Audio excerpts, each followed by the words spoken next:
সুমাইয়া মা, তুই এখন বড় হচ্ছিস, বুঝি তোর মনে অনেক প্রশ্ন আসে। চল আজকে একটু বসে কথা বলি। বলো না আম্মু, তোমার সাথে কথা বললেই যেন আমার মনটা হালকা হয়ে যায়। বলো তোমা, আল্লাহকে ভালোবাসা মানে কি? আল্লাহকে ভালোবাসা মানে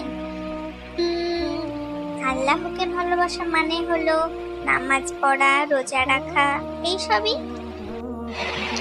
তা তো ঠিকই, কিন্তু শুধু কাজ করলেই হয় না।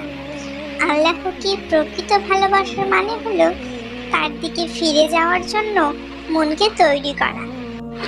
যেমন ধরো, নামাজ পড়ি আল্লাহর জন্য, পর্দা করি আল্লাহর জন্য, নিজের চোখকে নামিয়ে রাখি, নিজের চোখকে সংযত রাখি, তাও আল্লাহর জন্য।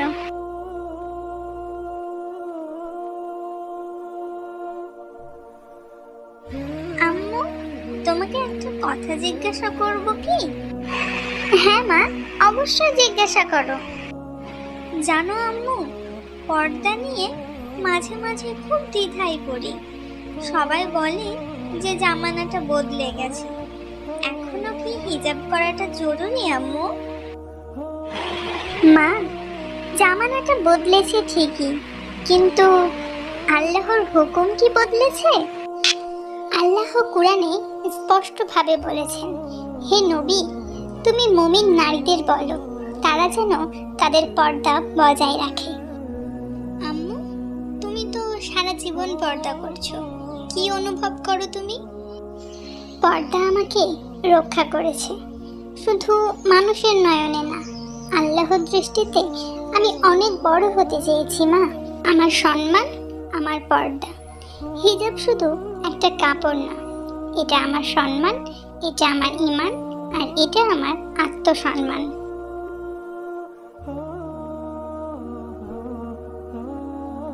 আম্মু, আমার নামাজে অনেক সময় মন থাকে না, মনে হয় যে শুধু পড়েই যাচ্ছি, কিন্তু নামাজে কোনো মন নেই।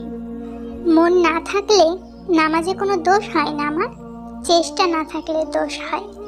আল্লাহ আমাদের চেষ্টা দেখেন, আমাদের ফলাফল না। নামাজ মানে তো শুধু রুকু সিজদা না, এটা আল্লাহর সাথে দেখা করার সময়, এটা আল্লাহর সাথে কথা বলার সময়। নামাজের মাধ্যমে একজন বান্দা আল্লাহর সব থেকে কাছাকাছি পৌঁছাতে পারে। তুমি কি জানো, নামাজের সময় আমরা যখন সিজদা দিই তখন আমাদের মনে হয় আমাদের সিজদাটা মেঝের উপর বা জায়নামাজের উপর পড়ছে, কিন্তু এই সিজদাটা আল্লাহ তাআলার কুদরতি পায়ের উপর পড়ে। আল্লাহ কি আমার মতো গুনাহগারের নামাজ কবুল করেন আম্মু? আল্লাহ সেই বান্দাকে সবচেয়ে বেশি ভালোবাসে যেই বান্দা ভুল করে কিন্তু তার নিজের ভুল বুঝতে পেরে আবার আল্লাহর পথে ফিরে আসে। আর আল্লাহর কাছে যদি মন থেকে কিছু চাওয়া যায় তাহলে অবশ্যই আল্লাহ সেটা দিবে। তুমি কি জানো, আল্লাহর কাছে যদি তুমি কান্নাকাটি করে কিছু চাও তাহলে তোমার চোখের পানি মাটিতে পড়ার আগেই আল্লাহ তোমার সেই চাওয়াটা পূরণ করে দেন। আম্মু, সবাই টাকা পয়সা, রোজগার, ক্যারিয়ার, ফেম এইসবের পিছনে দৌড়াচ্ছে। আমি এইসবের মাঝে নিজেকে মনে করি যে আমি কেমন যেন পিছিয়ে যাচ্ছি। মা সুমাইয়া, এই দুনিয়াটা হলো পরীক্ষার হল। এখানে সফলতা মানে আখিরাতের জন্য নিজেকে প্রস্তুত করা। এই দুনিয়ায় টাকা পয়সা, ক্যারিয়ার, ফেম সব একদিন পিছনে চলে যাবে। যে পর্দার সাথে ছিল সে হবে জয়ী, যে 5 ওয়াক্ত নামাজ পড়েছিল সেই হবে সফল। আখিরাতে কি তুমি আমাকে চিনতে পারবে আম্মু? জান্নাতে আমরা এক হব ইনশাআল্লাহ, যদি আমরা ঈমানের সাথে যেতে পারি। জানো আম্মু, আমার বান্ধবীরা বলে যে আমি নাকি অনেক সিরিয়াস হয়ে গেছি। আবার কেউ কেউ আমার হিজাব পরা নিয়েও টিপ্পনি কাটে, বলে এখন ফ্যাশন চলছে, তুই এইসব হিজাব কেন পরিস? তাদের জন্য আমার খুব কষ্ট হয় রে মা। তারা এখনো জানে না তারা কি হারাচ্ছে। তুই হাঁটছিস আলোর মধ্যে, আর তারা হাঁটছে এক ভয়ঙ্কর অন্ধকারের মধ্যে দিয়ে। তুই যদি তোর আলো ধরে রাখতে পারিস তাহলে একদিন ওরাও হয়তো তোকে দেখে শিখবে এবং ওরা আলোর পথে আসতে পারবে ইনশাআল্লাহ। আম্মু, জান্নাতের কথা শুনলে তো খুবই ভালো লাগে, কিন্তু জাহান্নামের কথা শুনলে বুকটা যেমন যেন ভয়ে কেঁপে ওঠে। ভয়ই তো আল্লাহর রহমতের দরজা খুলে দেয় রে মা। ভয় করেই আমরা গুনাহ থেকে দূরে থাকি এবং ভালো কাজ করতে পারি। আল্লাহ বলেন যে আমার দয়া আমার গজবের উপর বিজয়ী। আম্মু, তুমি সবসময় দোয়া করো আমি যেন ঈমান নিয়ে মরি, তাই তো?